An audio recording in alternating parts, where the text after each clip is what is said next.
I will show you how to recover end-to-end encrypted chats on Facebook Messenger. On the chat menu, tap on the three-dot icon here. Then, tap on Settings.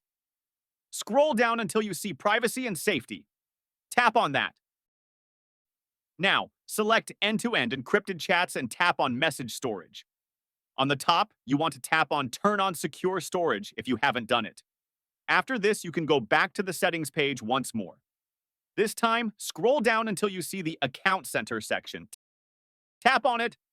Scroll down and select Your Information and Permissions.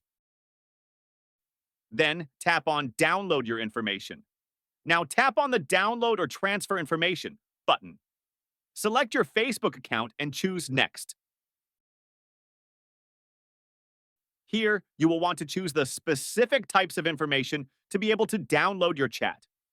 Scroll down a bit and check the Messages box. Tap on Next.